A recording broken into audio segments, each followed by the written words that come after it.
باللہ من الشیطان اللعین الرجیم بسم اللہ الرحمن الرحیم الحمدللہ ذی العز الشامخ المنیر ذی الجلال الباسط العظیم ذی الملک الفاخر القدیر ملک الاملاک مفلک الافلاک مسخر الشمس والقمر مکبر اللیل والنہار مکبر النہار علی اللیل قاسم کل جبار عنید مہلک کل شیطان مرید رب الجنة والناس رب العالمین لا يذكره صراخ المستصرخين لا يضره إلحاح الملحين العاصم للصالحين موفق للمفلحين مولى العالمين أنزل السكينة على قلوب المؤمنين جلت عظمته الصلاة والسلام على النبي الأمي العربي الهاشمي القرشي المكي المدني الأبطحي المطلبي بالقاسم محمد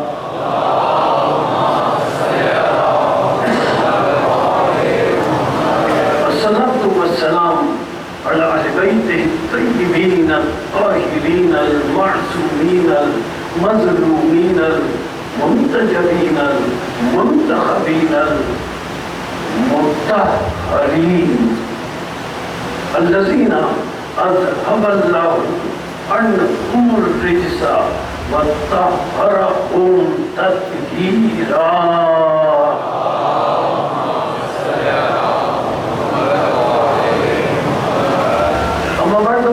قال الحكيم في محكم كلامه المتين وخطابه المبين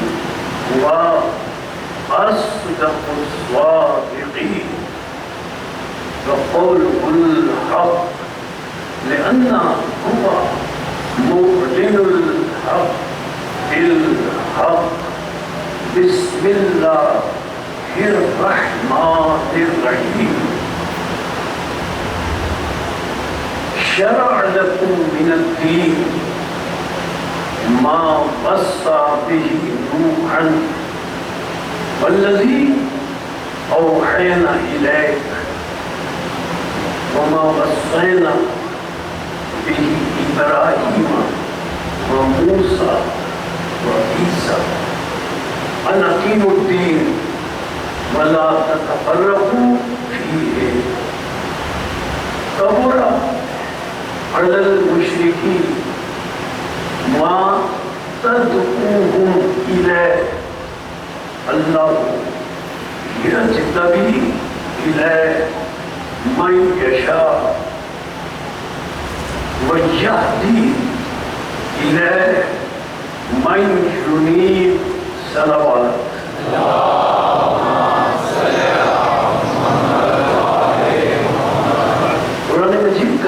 سورہ مبارک ہے شورا 13ویں آیت واقعی آیا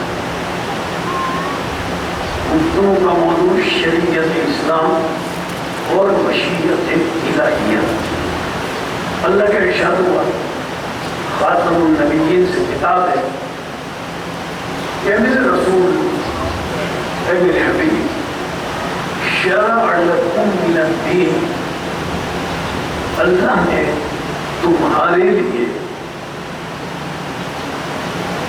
دین میں شریعت قرار دی ہے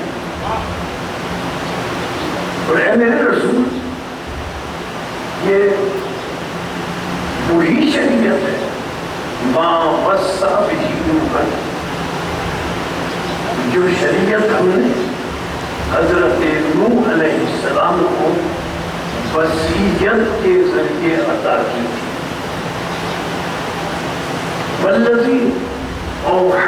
جائے گا، لیکن اے رسول ہم نے تمہیں یہ شریعت وصیت کے ذریعے عطا نہیں کی اور محیط کی جائے گا، ہم نے تمہیں یہ شریعت وحی کے ذریعے عطا کی۔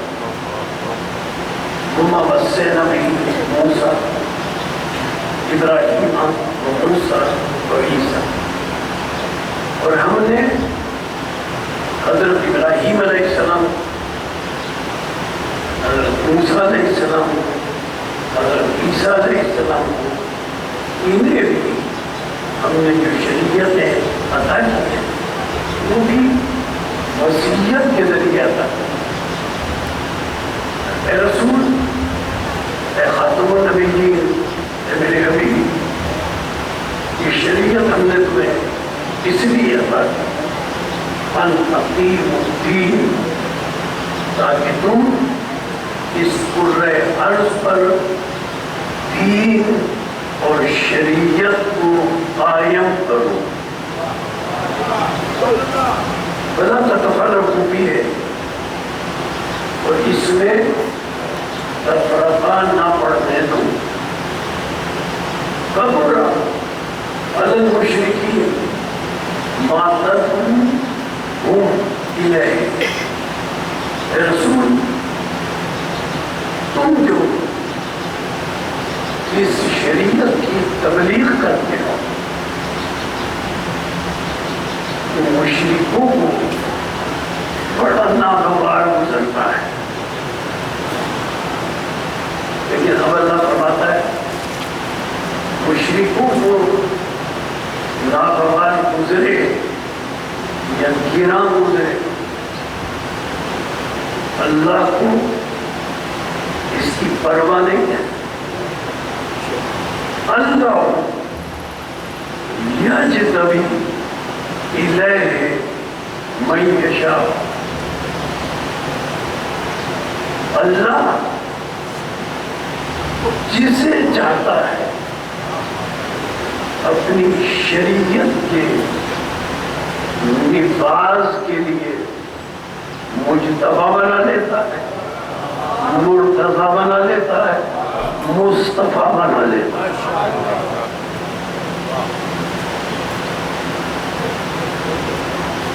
اللہ نے شریعت اسلام کے لیے سورہ یوسف میں فرمایا ان الحکم الا للہ، دیکھو شریعت کا فیصلہ صرف اور صرف اللہ کا ہے، کسی کو اختیار نہیں کہ اس میں کوئی تبدیلی یا ترمیم کرے۔ اور سورہ جاسیہ سلسلے گفتگو کیا ہے قرآن مجید کا 45واں، اللہ نے ارشاد فرمایا ثم جعلناک علی شریعۃ من الامر، اے رسول اللہ نے تمہیں شریعت اسلام کا پابند قرار دیا ہے، اتبعھا، اے رسول تم اس شریعت کی پیروی کرو، ولا تتبع اہواء الذین لا یعلمون، اے رسول جاہلوں کی پیروی نہ کرو۔ اللہ نے اس آیت میں بتایا جہاں جہالت ہو وہاں شریعت نہیں ہو، جہاں شریعت ہو وہاں جہالت نہیں ہو۔ اللہ نے شریعت اسلام کا وارث اسے مقرر کیا جو کل علم ہے۔ اگر کوئی ایک مسئلے سے بھی جاہل ہے، ایک مسئلے سے بھی اگر کوئی جاہل ہے تو وہ بھی